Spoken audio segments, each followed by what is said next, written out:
আসসালামু আলাইকুম, আমি আতিকুল্লাহ ফ্রি বাংলা টিউটোরিয়ালের পক্ষ থেকে আপনাদেরকে স্বাগতম। আজকে আমরা দেখব যে আমাদের অ্যাডটা যে চালাচ্ছি সেই অ্যাডের জন্য কি জন্য আমাদেরকে চার্জ করবে। লিঙ্ক ক্লিকের জন্য, ইমপ্রেসের জন্য, ডেইলি ইউনিক রিচের জন্য, নাকি ল্যান্ডিং পেজ ভিউয়ের জন্য, এবং আমার অ্যাডগুলো কিভাবে আমি শিডিউল করব, ডে, মান্থলি, ডেতে সারাদিন চলবে নাকি আওয়ার বেসিস চলবে, এই জিনিসগুলো। তো সেই ক্ষেত্রে আমরা যদি এই প্লেসমেন্টের পরেই আসে অপটিমাইজেশন অ্যান্ড ডেলিভারি, এখানে যদি আমি চলে যাই, সো এখানে গেলে আমরা দেখব post engagement, daily unique reach, impression, এবং এই জিনিসগুলো আসলে ডিপেন্ড করতেছে আপনার অ্যাডটা কী ধরনের, কি সিলেক্ট করেছেন আপনি, ট্রাফিকের জন্য, পোস্ট এঙ্গেজমেন্টের জন্য, লিঙ্ক ক্লিকের জন্য, নাকি কিসের জন্য, এঙ্গেজমেন্ট কনভার্সন কিসের জন্য আপনি অ্যাকচুয়ালি অ্যাডটা দিয়েছেন, সেটার উপর বেস করে এই জিনিসটা ওঠানামা করবে বা এই জিনিসটার অপশনগুলো বাড়বে কমবে। সো এখানে আসলে আমরা মানে ফেসবুককে জানিয়ে দেওয়া যে তুমি অ্যাকচুয়ালি টাকাটা কখন কাটবা, লিঙ্ক ক্লিক করলেই টাকা কাটবা, নাকি পোস্টে এঙ্গেজমেন্ট করলে টাকা কাটবে, নাকি মানুষের কাছে পৌঁছাইলেই টাকা কাটবে, বা হোভার করলে টাকা কাটবে, নাকি হচ্ছে ডেইলি ইউনিক মানে নতুন মানুষের কাছে পৌঁছাইলে টাকা কাটবে। এটা আপনি কিভাবে ফেসবুককে টাকাটা দিতে চান। সো এখান থেকে যে কোনো একটা সিলেক্ট করতে পারবেন, সবগুলো করা যাবে না, একটা সিলেক্ট করে আপনি ফেসবুকে অ্যাডটা রান করবেন। ফর এক্সাম্পল পোস্ট এঙ্গেজমেন্ট যদি আমি সিলেক্ট করি, তাহলে আপনি এখানে একটা ইস্টিমেট দেখতে পারবেন, এবং এখানে আসলে এখানে নো এস্টিমেট ডেইলি রেজাল্ট, কারণ হচ্ছে আমি উপরের এই জিনিসগুলো ঠিকঠাক মতনে কিন্তু সিলেক্ট করি নাই, জাস্ট আপনাদের দেখানোর স্বার্থে একটার পর একটা জাস্ট সিলেক্ট করে গিয়েছি। সো আপনি যখন প্লাস এর আগে আমার কোনো এই ধরনের অ্যাড চলে নাই, সিমিলার কোনো অ্যাড চলে নাই, যার কারণে ফেসবুকও আপনাকে একটা এস্টিমেট ডাটা দেখাতে পারতেছে না। কিন্তু আপনি যখন কন্টিনিউয়াসলি এই ধরনের অ্যাড চালাতে থাকবেন, তখন ফেসবুক আপনাকে একটা এস্টিমেট ডাটা দেখাবে যে পোস্ট এঙ্গেজমেন্টে আপনার কয়টা রিচ হতে পারে, বা কয়টা পোস্ট এঙ্গেজমেন্ট হতে পারে, ইউনিক রিচ কত হতে পারে, ইমপ্রেশন কত আসতে পারে, এই বিষয়গুলোর সম্বন্ধে আপনাদেরকে একটা আইডিয়া ফেসবুক আপনাদেরকে দিবে। এবং ওই যে হোয়েন গট চার্জ, সো এইটার উপর ডিপেন্ড করে আপনার চার্জটা হবে। আর আরেকটা ব্যাপার হচ্ছে যে আপনি ক্যাম্পেইনের স্টাইল বা ক্যাম্পেইনটাকে যখন আপনি শিডিউল করবেন, তো শিডিউলের ক্ষেত্রে আপনার ডে আওয়ার ওই হিসেবগুলো অনুযায়ী আপনি শিডিউল করতে পারবেন যে সারাদিন এই অ্যাডটা চলবে, নাকি অর্ধেক সময় চলবে, না কি চলবে, ওই বিষয়গুলো হিসেব করে আপনার শিডিউল করা যেতে পারে। তো এখানে এরপরের যেটা আসতেছে অ্যাড সেট নিয়ে আমরা মোটামুটি প্রত্যেকটা ব্যাপার নিয়ে কথা বলেছি। এরপরে চলে আসতেছি ছোটো ভাই, যেটা হচ্ছে অ্যাড। সো অ্যাডের মধ্যে আসলেই প্রথমে যে কথা মনে আসবে আপনার, বা প্রথমে আপনার যে কথাটা চিন্তা করা উচিত, আমার অ্যাডের ফরম্যাট কত ধরনের হতে পারে। সো অ্যাডের ফরম্যাট ইমেজ হতে পারে, ভিডিও হতে পারে, ক্যারোসেল হতে পারে, এবং ক্যারোসেলে 10টা পর্যন্ত, মাথায় রাখবেন কথাটা, কারণ এই জিনিসটা ইম্পর্ট্যান্ট, যে 10টা পর্যন্ত ইমেজ অর ভিডিও আপনি অ্যাড করতে পারবেন ক্যারোসেল পোস্টে। এরপর হচ্ছে ইনস্ট্যান্ট এক্সপিরিয়েন্স এবং কালেকশন, যেখানে মাল্টিপল প্রোডাক্ট, মাল্টিপল ইমেজ দিয়ে আপনি জিনিসগুলোকে তৈরি করতে পারেন বা করা যেতে পারে। সেটির প্রেক্ষাপটে এখন আমরা যদি অ্যাড ট্যাবে যাই, অ্যাড ট্যাবে গেলে, সো এখানে আমি আমার Facebook page free Bangla tutorial ধরে রাখলাম, এবং এখানে আমার চলে আসতেছে অ্যাড, ক্রিয়েট অ্যাড অথবা এক্সিস্টিং অ্যাড। এক্সিস্টিং অ্যাড বলতে আমি আগে বলেছি যে আমার অলরেডি পেজের মধ্যে অলরেডি একটা অ্যাড আছে, যেমন আমার লাস্ট অ্যাডটা এটা ছিল, এবং সেই অ্যাডটা আমি এখানে সিলেক্ট করে কন্টিনিউ দিলাম, জাস্ট ওই অ্যাডটা এখানে চলে আসলো। এবং এখানে আমি কল টু অ্যাকশন বাটন দিলাম, যে আমার এখানে দেখেন আপনার প্রিভিউ দেখাচ্ছে, এখানে কিন্তু YouTube, social media marketing, coming soon, হ্যানত্যান হাবাজাবা এইসব বলে এখানে কোনো বাটন নাই, কারণ আমি এখানে কিন্তু লিঙ্ক ক্লিকের জন্য, কল টু অ্যাকশনের জন্য কোনো বাটন দেই নাই। এবার আমি অ্যাড বাটনে দিয়ে এখানে আমার অনেকগুলো অপশন আছে। ফর এক্সাম্পল এখানে যদি আমি কোনো একটা ধরে নিলাম যে সেন্ড মেসেজ, এই ব্যাপারটা, বা গেট এ কোড, অথবা শপ নাও যদি আমার ই কমার্স সাইট হয়ে যায়, দিয়ে আমি এখানে আমার লিঙ্কটা দিলাম। ধরেন আমি আপাতত ফেসবুকের লিঙ্কটাই দিলাম, কথার কথা আপডেট পোস্ট। তো সেই হিসেবে এখন দেখেন এখানে কিন্তু আমার এই যে শপ নাও বাটনটা চলে আসছে, এবং এইটার মধ্যে ক্লিক করলে আমার ওই যে বাটনের যে লিঙ্কটা দিয়েছি সেই লিঙ্কে চলে যাবে। এবং এই জায়গাটার মধ্যে হচ্ছে আমার ট্র্যাকিং করা, যে কিভাবে আমি ট্র্যাকিং করব যে আমার ডাউনলোড, যদি অ্যাপ ডাউনলোড চিন্তা করি, অ্যাপ ডাউনলোড হয়েছে কিনা, যদি মোবাইল ডাউনলোড যদি আমার ওয়েবসাইটের ট্রাফিক চিন্তা করি, সো ওয়েবসাইটের আমার ট্রাফিকটা গিয়েছে কিনা, ক্লিক করেছে কিনা, এই জিনিসগুলো যেগুলো ফেসবুক পিক্সেলের মাধ্যমে অ্যাড করা যেতে পারে। তো এই ফেসবুকে আমার কোনো অ্যাড আমি সাধারণত চালাইও না, এবং এখানে কোনো ফেসবুক পিক্সেল কোড ইমপ্লিমেন্ট করাও নাই, ইনস্টল করাও নাই, যার কারণে এখানে শো করতেছে না। কিন্তু যখন এখানে সেট আপে ক্লিক করলে আপনি ওই ফেসবুক পিক্সেল কোড অ্যাড করতে পারবেন, অথবা আপনি চাইলে সেপারেট আমার এর আগের একটা ভিডিওতে আমরা অলরেডি ফেসবুক পিক্সেল কোডের জন্য কিছু লিঙ্ক দিয়ে দিয়েছিলাম, যে কোন লিঙ্কে গেলে আপনি ফেসবুক পিক্সেল কোডটা অ্যাড করতে পারবেন, সেটা ওইখানে বর্ণনা করা ছিল, বা ওই লিঙ্কে গিয়ে আপনি ফেসবুক ওইটার ডকুমেন্ট অনুযায়ী আপনি ফেসবুক পিক্সেল কোড অ্যাড করে এখানে ইমপ্লিমেন্ট করতে পারেন। এরপর হচ্ছে প্যারামিটার, ইউআরএল প্যারামিটার, যে ফর এক্সাম্পল আমি ফেসবুকে আপনার এই ফ্রি বাংলা টিউটোরিয়ালের জন্য প্যারালালি 3টা বা 4টা বা 5টা বা 2টা অ্যাড রান করছে, একটা ফেসবুক লাইকের জন্য, একটা ফেসবুক লিঙ্ক ক্লিকের জন্য, আর একটা পোস্ট এঙ্গেজমেন্টের জন্য, এরকম এক ইউনিক রিচের জন্য আরেকটা, এরকম প্যারালালি 3টা বা 4টা বা 2টা 3টা 4টা পোস্ট অ্যাড আমি প্যারালালি চালাচ্ছি। সো কোন অ্যাড থেকে আমার কয়টা লিঙ্ক আসলো এবং ওই কাস্টমারটা কোথায় কোথায় গেল, এইটা ট্র্যাক করার জন্যে আমরা একটা প্যারামিটার অ্যাড করতে পারি। কিন্তু এবং ওই প্যারামিটারের ভ্যালুটা বা স্ট্রাকচারটা এখানে অলরেডি একটা এক্সাম্পলের মাধ্যমে দেওয়া আছে, আশা করি আপনারা এখানে দেখতে পাচ্ছেন যে এই যে স্ট্রাকচারটা, এই স্ট্রাকচার অনুযায়ী আপনাকে বানাতে হবে। এবং এছাড়াও মানে এই স্ট্রাকচার অনুযায়ী না বানিয়েও আপনি এই যে বিল্ড হিসেব করে এখান থেকেও আপনি চাইলে প্যারামিটার বানাতে পারেন।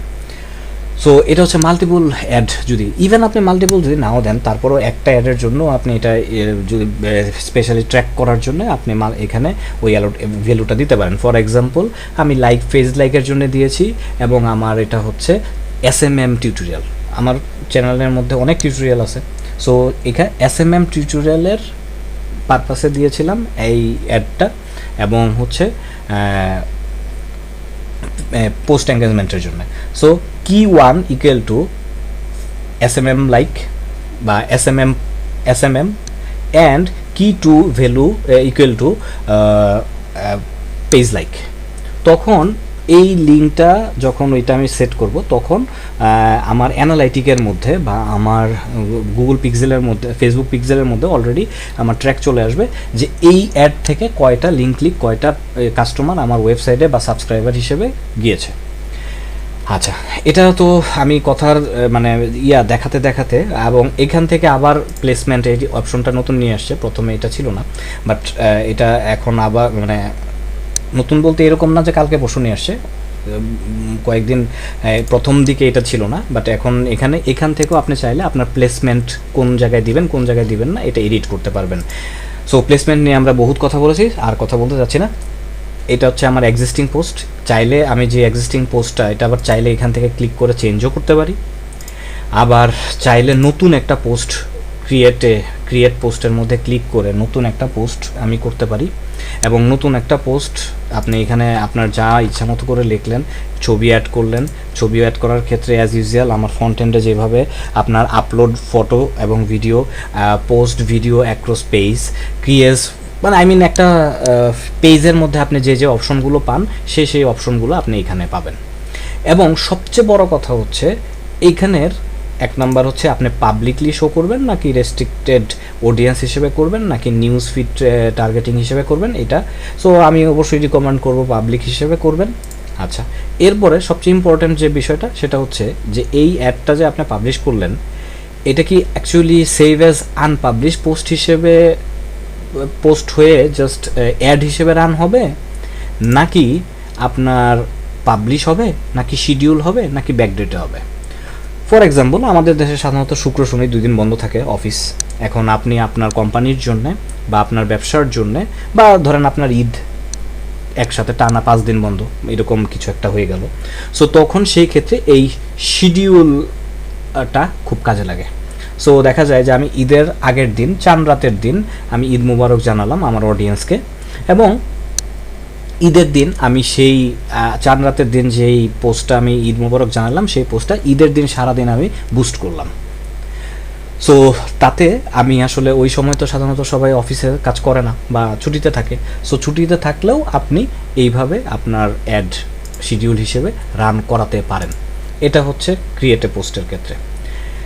আচ্ছা, আর এবং এইটা পুরো সিস্টেমটা আমি দেখালাম হচ্ছে এক্সিস্টিং পোস্টের ক্ষেত্রে, কারণ আমি সাধারণত এক্সিস্টিংকে আগে গেলাম এই কারণে যে আসলে এক্সিস্টিংটা করলে আমার মনে হয় যে front end and back end both ইউজারের কাছে জিনিসটা ভিজিবল কারণ হচ্ছে আপনি যদি মালিক না হন আপনার ব্যবসায়ের, তাহলে আপনি যদি স্টাফ বা আপনি যদি SMM মার্কেটার হিসেবে কাজ করে থাকেন আপনার অফিসে বা বিজনেসের জন্য, তখন মালিক বা আপনার ম্যানেজমেন্ট বা আপনার সিনিয়র অ্যাকচুয়ালি দেখতে চাবে যে আপনি কী অ্যাড চালিয়েছেন। ফ্রন্ট এন্ডেও তারা দেখতে চাবে, কারণ সে কিন্তু হয়তো বা এই ব্যাক এন্ড সম্বন্ধে জানে না বা অতটা টেকনিক্যাল পারসন না, সে ফ্রন্ট এন্ডে দেখতে চাবে। সো সেই ক্ষেত্রে আপনার ফ্রন্ট এন্ডের পোস্টটা বুস্ট করা বা ফ্রন্ট এন্ডে পাবলিশ করে পোস্ট বুস্ট করাটা বুদ্ধিমানের কাজ হবে তাদের সামনে জিনিসটাকে ভিজিবল করার জন্য।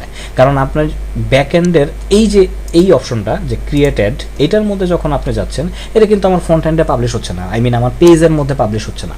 সো যখন আপনার পেজের মধ্যে পাবলিশ হচ্ছে না, তখন আপনাকে আপনার কাস্টমার বা এরকমও তো হয় যে আপনার কাস্টমার অ্যাড করতেছেন। সো আপনি কাস্টমারকে বুঝাতে পারলেন, কিন্তু তার যে কাস্টমার তাকে এই জিনিসটা বোঝানো সম্ভব হচ্ছে না। সো সেই ক্ষেত্রে একটা জগা খিচুড়ি পাকিয়ে যায়। সো সেই জন্য আমি বলবো যে ওই এক্সিস্টিং পোস্টটাকে সিলেক্ট করার জন্য, বাট আপনি চাইলে এখান থেকেও আপনি অ্যাড করতে পারেন, যেটা হচ্ছে যে এখানে এই যে ad creative, ad media, ad ইমেজের মধ্যে ক্লিক করলে এই যে আপলোড ইমেজ, এবং সেগুলো এখানে ক্রপ এবং অপটিমাইজ করার অপশন আছে। আবার চাইলে আপনার পেজের মধ্যে যে ইমেজগুলো আছে সেগুলো থেকেও আপনি কালেক্ট করতে পারেন। ক্রিয়েট ভিডিও আছে এবং অ্যাড ভিডিওও আছে, এবং এখানে হচ্ছে আপনার ক্যাপশন, যা যা বলার বা যা যা লেখার সেই জিনিসগুলো আপনি লিখবেন, এবং এখানে আপনি 5টা পর্যন্ত ক্যাপশন দিতে পারবেন। এইটা হচ্ছে এই ক্রিয়েট অ্যাডের একটা বেনিফিট আপনি ধরতে পারেন। কিভাবে বেনিফিট? আপনি ক্যাপশনটা 5টা অপশন দিচ্ছেন। সো একটা ফেসবুক ইউজার যখন ফেসবুকে সার্চ দিচ্ছে, সো দেখা গেল যে একটা ক্যাপশনের সাথে আপনার সার্চের কিওয়ার্ডটা মিলল না বা হ্যাশট্যাগটা মিলল না, কিন্তু 2 নাম্বারটা বা 3 নাম্বারটার ক্যাপশনের সাথে মিলে গেছে। সো আপনার অ্যাডটা শো করলো। সো এরকম দেখা গেল যে আপনার যেই রিলেটেড অ্যাড আপনি দিতে যাচ্ছেন, সো কাস্টমার যেই ওই রিলেটেড অ্যাডের জন্য সার্চ দিল, কিন্তু 4টার মধ্যেও মিলল না, কিন্তু একটার মধ্যে মিলল। সো আপনার এখানে পসিবিলিটি বেড়ে গেল ওই অ্যাডটা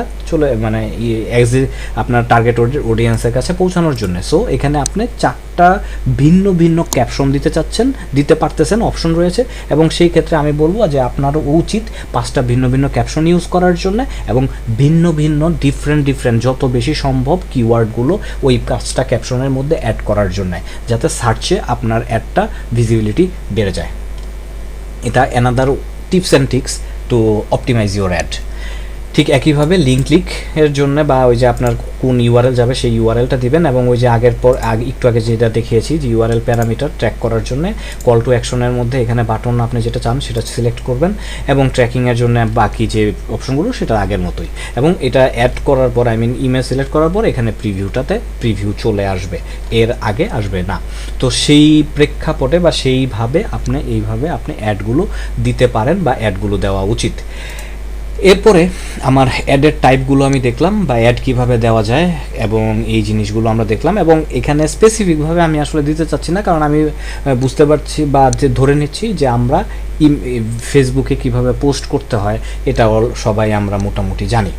so carousel post, instant experience এবং কালেকশন, এই তিনটাই ওই সিঙ্গেল ইমেজ পোস্টের মতোই, কিন্তু এখানে মাল্টিপল ইমেজ অ্যাড করা যাচ্ছে, এবং মাল্টিপল ইমেজের জন্য মাল্টিপল কন্টেন্ট অ্যাড করা লাগবে ভিতরে।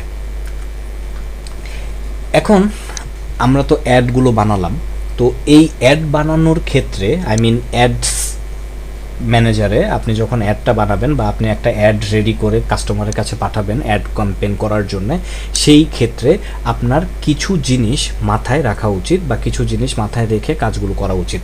সেই কিছু জিনিসগুলোর মধ্যে প্রথম কথা হচ্ছে পার্সোনাল ক্যারেক্টারিস্টিক্সগুলো অফ করে অ্যাভয়েড করে রাখা উচিত।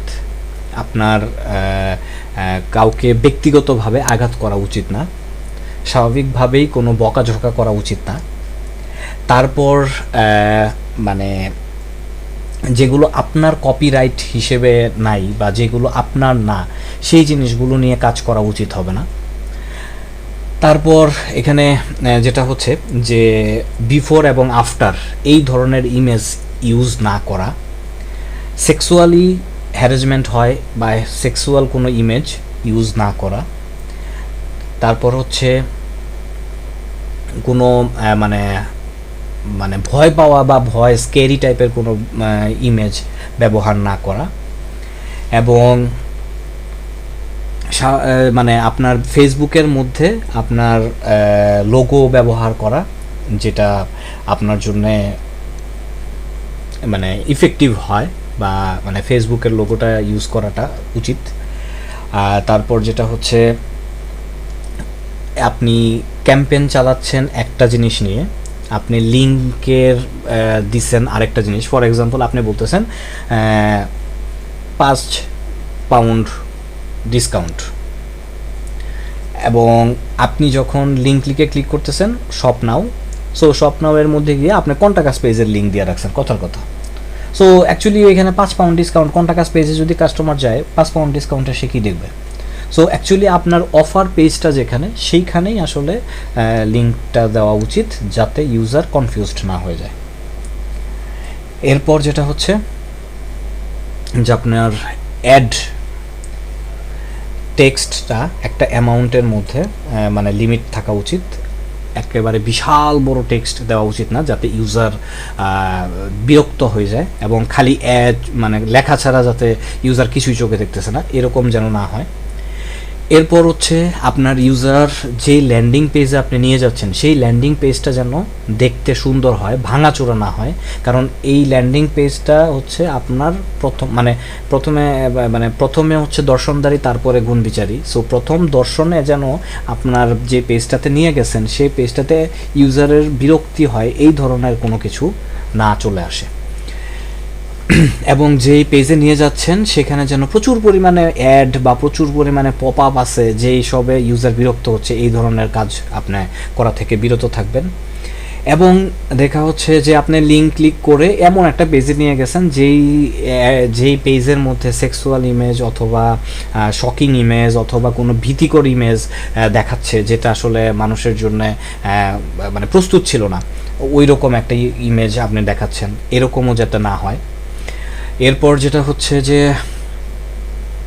যে আপনার মানুষকে এরকম কোনো অ্যাডের মধ্যে লিঙ্ক মানে সাইডের কন্টেন্টের মধ্যে না পাঠানো, যেখানে আসলে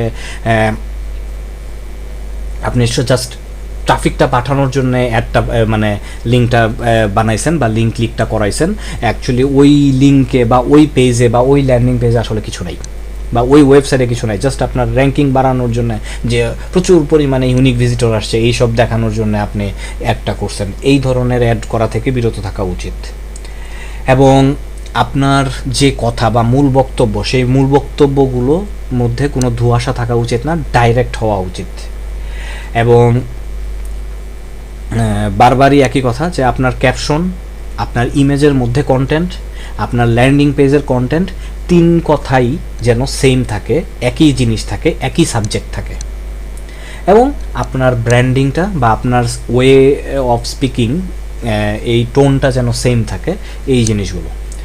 একটা ব্র্যান্ডিং বা ব্র্যান্ড কোম্পানিকে রিপ্রেজেন্ট করার জন্য আমরা এর আগে দেখেছি যে how to make a branding বা হাউ টু মেক কী বলবো এটাকে, মানে আপনার ব্র্যান্ড ভ্যালু বা আপনার ব্র্যান্ডিং টোন কেমন হওয়া উচিত, এই জিনিসগুলো নিয়ে আমরা কথা বলেছি।